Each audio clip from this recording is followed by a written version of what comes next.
Hello students.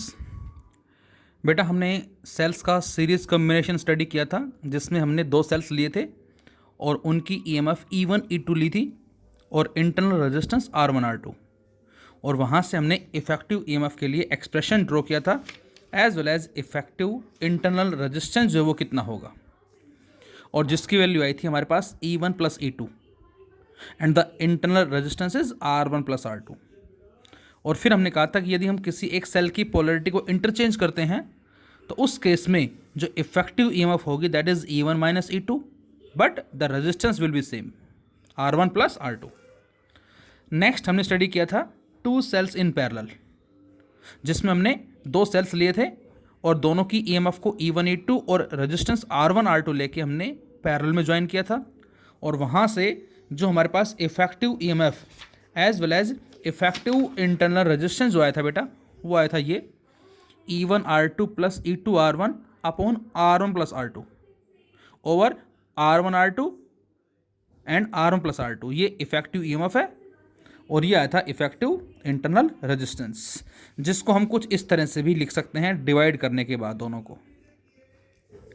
फिर साथ साथ हमने बात की थी कि यदि दोनों सेल्स की ईएमएफ भी सेम है और रेजिस्टेंस भी सेम है तो पैरेलल कॉम्बिनेशन में इफेक्टिव ईएमएफ जो है वो कितनी आएगी बेटा ई के बराबर आ जाएगी। और फिर मैंने बताया था कि यदि दो सेल्स की जगह 10 सेल्स होते पैरेलल में और सभी की ईएमएफ भी सेम हो सभी का रेजिस्टेंस भी सेम हो तो उस केस में भी इफेक्टिव ईएमएफ कितनी आएगी बच्चों ई के बराबर। लेकिन रेजिस्टेंस कितना होगा 2 सेल के लिए R/2 और n सेल्स के लिए R/n हो जाएगा। अब इसी में ही बच्चे ने क्वेश्चन पूछा है कि यदि सर हम n सेल्स लेते हैं सीरीज में पैरेलल में और मिक्स्ड ग्रुपिंग में तो उस केस में हमारा आंसर जो है वो क्या होगा। तो इसमें मैंने लिखा बेटा cells in series. Now we have n cells in series each having EMF E different भी हो सकती है और सेम भी हो सकती है and each having internal resistance small r which are joined in this way जो कि हमें नजर आ रहा है series combination through an external resistance capital R। अब जरा सोचें कि दो सेल्स के लिए जो इफेक्टिव ईएमएफ थी वो थी E1 प्लस E2 तो बेटा n सेल्स के लिए क्या होगी E1 plus E2 plus E3 and so on और सभी की ईएमएफ सेम है तो यदि 10 सेल होते तो इसको हम 10E लिखते और n सेल्स हैं बच्चों तो इसको क्या लिखेंगे हम NE लिखेंगे। सेम इसी तरह से दो सेल में सीरीज कॉम्बिनेशन में जो इंटरनल रेजिस्टेंस आता है हमारा that is R1 plus R2। अब यहाँ n सेल्स है बच्चों तो यहाँ यदि 10 सेल्स होते तो हम लिखते हैं इसको क्या 10R और n सेल्स हैं तो इंटरनल रेजिस्टेंस क्या हो जाएगा बेटा यहाँ दैट इज NR। तो हमने क्या किया हमने इन सभी n सेल्स को एक सिंगल सेल से रिप्लेस कर दिया बच्चों और सिंगल सेल जो रिप्लेस किया इसकी ईएमएफ क्या लिखी बेटा हमने NE और रेजिस्टेंस क्या लिखा हमने NR और करंट जो फ्लो कर रहा है कुछ इस तरह से। अब आपसे कहा जाए कि ये बताओ कि जो NR है और कैपिटल R है ये किस में होंगे तो आंसर दोनों सीरीज में होंगे। कौन कौन internal resistance as well as external resistance. तो नेट करंट कितना होगा तो आंसर है net current is net EMF upon में नेट रेजिस्टेंस। तो यहाँ से नेट ईएमएफ कितनी है बच्चों NE है और नेट रेजिस्टेंस इज NR ये और R ये that is NR plus R। तो ये हमारे पास आ जाती है करंट की value I that is equal to NE upon NR plus में R। अब यदि बच्चों आपसे कहा जाए क्या कि यहाँ पर जो कैपिटल R है बेटा ग्रेटर देन NR यहाँ पर कैपिटल R की वैल्यू जो है वो NR के कंपैरेटिवली ज़्यादा है तो क्या होगा। तो यदि उस केस में हम NR को नेगलेक्ट कर दें तो हमें क्या मिलेगा हमने इसको नेगलेक्ट कर दिया तो हमें आंसर मिलता है I is equal to NE upon capital R। तो यहाँ पर I बराबर किसके आ गया NE by capital R। So we can say the current in external resistance is n times the current due to a single cell. फिर से जो करंट होगा बेटा किसमें एक्सटर्नल रेजिस्टेंस में वो बराबर किसके आएगा n टाइम्स हो जाएगा the current in the external resistance is n times the current due to a single cell. तो करंट की वैल्यू n टाइम्स हो गई कब जब एक्सटर्नल रेजिस्टेंस क्या होगा ज़्यादा होगा। कब है ये whenever we take the condition R is greater than NR। अच्छा उल्टी कंडीशन ले तो बच्चों अब हमने उल्टा माना if N R is greater than capital R, तो बेटा इस केस में हम कैपिटल आर को नेग्लेक्ट कर सकते हैं। तो जब कैपिटल आर को नेग्लेक्ट करेंगे उसी रिलेशन से, तो इस बार आई कितना आएगा, N E upon N R, और एन से N cancel out, E by R. तो पहले केस में करंट जो आया था बेटा वो N E by capital R, इस बार करंट आया ई बाई आर। तो आपको साफ पता नजर आ रहा है। So the current in the external resistance is same as due to single cell. तो पहले केस में एक्सटर्नल रेजिस्टेंस में जो करंट था वो एन टाइम्स आया था सिंगल सेल के, लेकिन इस बार जो रेजिस्टेंस में करंट होगा वो किसके बराबर होगा, एक सिंगल सेल के। तो यहाँ से मैं आपसे ये कहूँ कि इस करंट और पहले वाले करंट में से कौन सा ज़्यादा होगा, तो आंसर है पहले वाला केस में जो करंट होगा दिस वन, ये ज़्यादा होगा, क्योंकि यहाँ I N E by capital R है बेटा, और यहाँ पर आई जो है वो ई बाई आर है। तो ये आपको बच्चों याद रखना है कि एन सेल्स में सीरीज कम्बिनेशन में करंट की वैल्यू ज़्यादा कब होती है, जब एक्सटर्नल रेजिस्टेंस ज़्यादा होता है। ये मैं अभी आपसे इस लेक्चर के बाद क्वेश्चन भी पूछूंगा कि सीरीज कम्बिनेशन में बताएं करंट मैक्सिमम कब होता है, तो आपका आंसर होगा जब external resistance is very very greater than as compare to internal one. अच्छा, इसी तरह से बच्चों अब हमने सेल्स लिए पैरेलल में। पहले केस में एन सेल्स थे सीरीज में, इस बार हमने एम सेल्स माने, कैपिटल एम फॉर मंकी, और सभी की एमएफ कुछ इस तरह से ई में भी सेम और डिफरेंट, और सभी का जो रेजिस्टेंस है वो कितना है बेटा, आर आर आर, और ये हमने ज्वाइन कर दिया क्या, दैट इज कैपिटल आर। अब बच्चों सोचिए जरा कि जो दो सेल्स का जो रिजल्ट आया था हमारा इफेक्टिव ईएमएफ का, वो क्या आया था बेटा, वो आया था E1R2 plus E2R1 upon R1 plus R2। और फिर वहाँ से मैंने बताया कि यदि दोनों सेल्स की ईएमएफ सेम हो और दोनों का इंटरनल रेजिस्टेंस भी सेम हो, तो उस केस में इफेक्टिव ईएमएफ कितनी आती थी, ER plus ER 2ER upon 2R, ई के बराबर। 10 सेल्स होते तो 10ER अपॉन 10R, ई के बराबर, और 50 सेल्स होते तो 50ER अपॉन 50R। तो इसका मतलब एम सेल्स में पैरेलल कॉम्बिनेशन में जो एक की ईएमएफ है वही सबकी होगी, कब, जब सभी की ईएमएफ सेम है। तो यहाँ पर हमने इन सभी सेल्स को रिप्लेस एक सिंगल सेल से कर दिया, और इसकी ईएमएफ क्या लिखेंगे हम, ई के बराबर लिखेंगे। बात आती है रेजिस्टेंस की। रेजिस्टेंस दो सेल में पैरेलल कॉम्बिनेशन में कितना आया था, are equivalent R1 R2 upon R1 plus R2, और वो आया था R/2। और यहाँ M सेल्स हैं तो क्या आ जाएगा, R/M, this is the internal resistance, और capital R as it is है। अब आप सोचें कि ये R/M और कैपिटल R दोनों किस में है बेटा, सीरीज में आ गए, तो करंट कितना होगा, करंट होगा नेट ईएमएफ जो कि E है अपॉन नेट रेजिस्टेंस जो कि R/M प्लस R है। और यहाँ से एलसीएम लें तो करंट इस बार कितना मिलेगा हमें, करंट आ जाएगा ME upon R plus M into capital R। और यहाँ पर भी वही सेम कंडीशंस यूज करें, क्या, if capital R is greater than small r, यदि कैपिटल R की वैल्यू स्मॉल r से बच्चों ज़्यादा है तो क्या होगा, so we can neglect small r। तो स्मॉल r को नेग्लेक्ट कर दें बच्चों, तो इस बार देखिए जरा ध्यान से, I मिलता है बेटा हमें ME अपॉन MR, M से M कट गया, E/R आ गया। इसका मतलब क्या है, the current in external register is same as due to a single cell. इस बार करंट कितना आया, E/R के बराबर आया, कब, जब कैपिटल R की वैल्यू ज़्यादा है। जबकि सीरीज कम्बिनेशन में क्या आया था, सीरीज कम्बिनेशन में जब कैपिटल R ज़्यादा होता है तो करंट n टाइम्स आता है, लेकिन पैरेलल में करंट काफ़ी कम आया। अच्छा, सेकंड कंडीशन लें, पहले केस में हमने इसको ज़्यादा दिखाया, अब हम इसको ज़्यादा मानते हैं स्मॉल r को। If small r is greater than capital R, तो इस केस में बेटा हम इसको नेग्लेक्ट कर सकते हैं, इस फैक्टर को सपोज, और जब इसको नेग्लेक्ट करेंगे तो इस बार I क्या आ जाएगा बच्चों, ME अपॉन स्मॉल r, मतलब M इंटू E/R। तो इसका मतलब क्या है, the current in external register is M times the current due to single cell. ये साफ डिफरेंस पता लग रहा है हमें, क्या, कि सीरीज कॉम्बिनेशन में करंट जो है मैक्सिमम बच्चों कब होता है, जब एक्सटर्नल रेजिस्टेंस की वैल्यू ज़्यादा होती है इंटरनल के कंपैरेटिवली। सीरीज में उस केस में करंट n टाइम्स होगा। और पैरेलल में करंट मैक्सिमम कब होता है या m टाइम्स कब होता है बेटा? जब स्मॉल r की वैल्यू ज़्यादा है as compare to capital R। ये बच्चों बड़ी इंपॉर्टेंट कंडीशन आपको ध्यान रखनी है, जो सीरीज़ के लिए एक्सटर्नल r ज़्यादा होना चाहिए स्मॉल r के कंपेरेटिवली, और पैरेलल में स्मॉल r ज़्यादा होना चाहिए कैपिटल R के कंपेरेटिवली। उस केस में करंट हमें n या m टाइम्स मिलता है। Now the mix grouping. अब हमारे पास जो सेल्स हैं वो मिक्स ग्रुपिंग में है, मतलब सीरीज भी है एज वेल एज पैरेलल भी है। तो सेम उसी तरह से बच्चों हमने सेल लिए ई ई ई डैश डैश डैश, इसी तरह से ई ई ई डैश डैश डैश, ये सभी का क्या हो गया? Series combination. और यहाँ डैश डैश रिप्रेजेंट कर रहा है किसको? पैरेलल को। बोलो। अब ये हो गया हमारे साथ साथ कैपिटल आर। अब यहाँ पर ये तो हो गए एन और ये हो गए एम। तो एन हमारे पास रोज हैं, सभी में सेल्स हैं, सभी के एम एफ ई ई है, और एम्स हमारे पास कुछ इस तरह से। अब इस केस में हमें फाइंड आउट करना है करंट की वैल्यू क्या होगी, और इसको बोलते हैं बच्चों mixed grouping.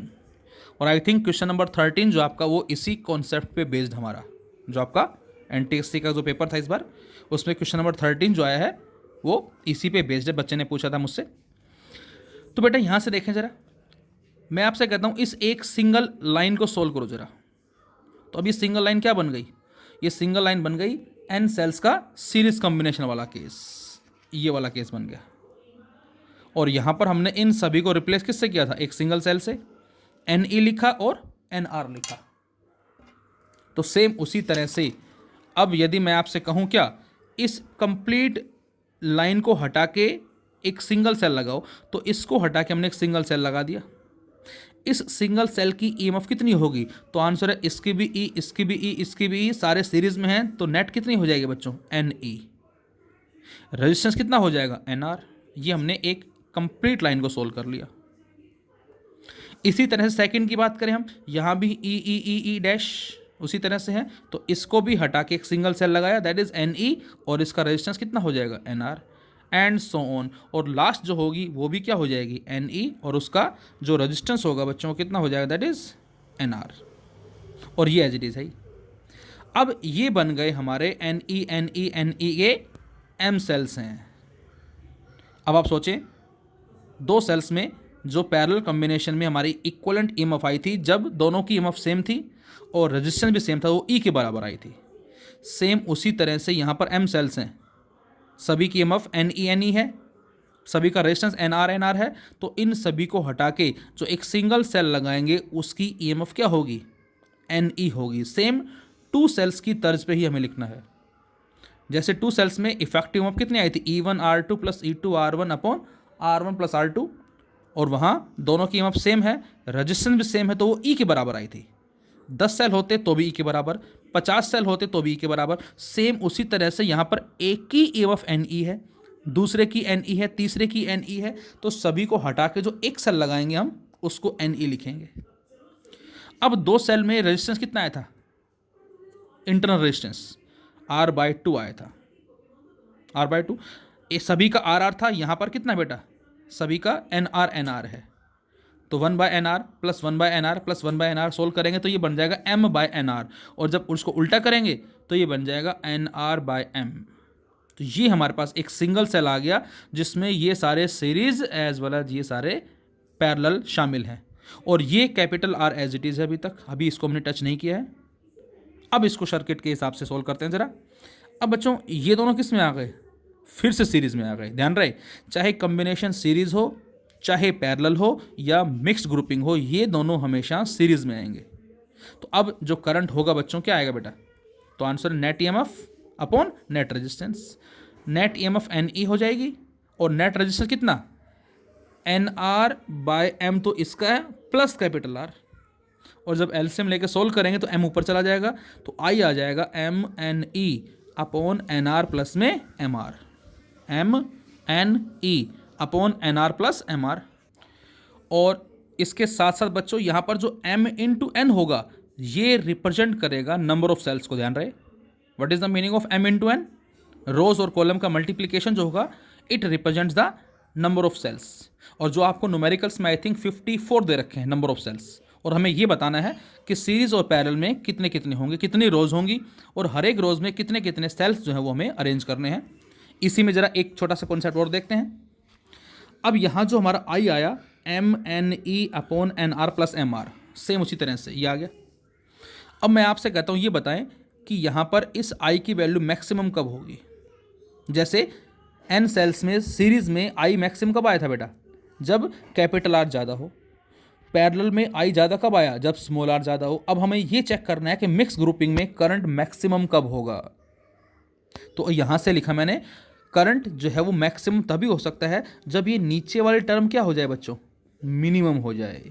I should be maximum only when this factor becomes minimum.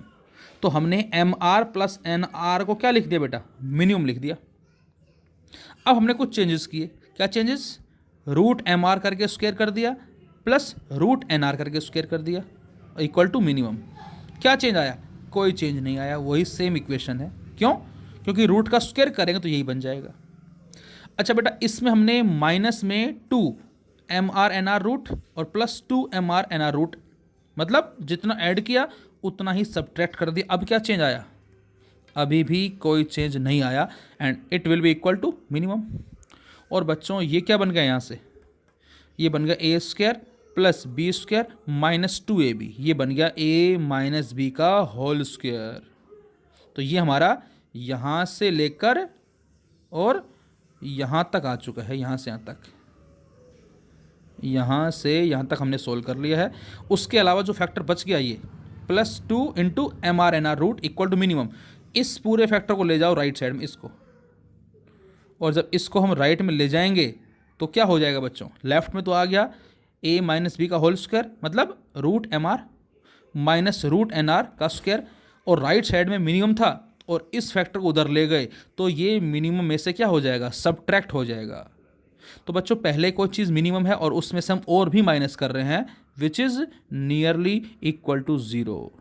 हमने इसको नियरली इक्वल टू 0 रख दिया, और यहाँ से √MR माइनस में √NR का स्क्वायर बराबर 0, और यहाँ से हम इसको सोल्व करते हैं स्क्वायरिंग बोथ साइड्स करने के बाद। तो कैपिटल R की वैल्यू क्या आती है बच्चों, NR/M, या स्मॉल r कितना आता है, MR/N। तो इसका मतलब ये हुआ मिक्स्ड ग्रुपिंग में करंट मैक्सिमम कब होगा, जब कैपिटल R की वैल्यू NR/M हो जाएगी। अब आपको जो क्वेश्चन दे रखा है उसमें देखें एक्सटर्नल रेजिस्टेंस हमें कितना दे रखा है बेटा, उस क्वेश्चन में हमें एक्सटर्नल रेजिस्टेंस भी दे रखा है और उसके साथ साथ हमें इंटरनल रेजिस्टेंस जो है वो भी दे रखा है। आई थिंक आपको क्वेश्चन नंबर 13 में जो एक्सटर्नल रेजिस्टेंस की वैल्यू बेटा वो 6 दे रखी है, और जो इंटरनल रेजिस्टेंस है वो आपको 1 दे रखा है। तो इसका मतलब क्या हुआ, 6 इक्वल टू N/M × 1। तो बेटा वहाँ से N क्या मिलेगा हमें उस क्वेश्चन के हिसाब से, उस क्वेश्चन मैं इधर सोल्व कर देता हूँ मैं, उस क्वेश्चन के हिसाब से हमें जो R की वैल्यू है जो कि NR/M के बराबर है, ये 6 दे रखा है हमें N/M, और ये हो गया 1। तो यहाँ से बच्चों N कितना आ गया, 6M, और नंबर ऑफ सेल्स कितने दे रखे हमें, बोलो, M × N वो दे रखे हैं आपको 54, और हम यहाँ से इस N की वैल्यू को यहाँ रख दें तो ये M × 6M इक्वल टू 54 आ जाएगा। तो इसका मतलब 6M का स्क्वायर इक्वल टू 54, तो M कितना आ जाएगा, 3।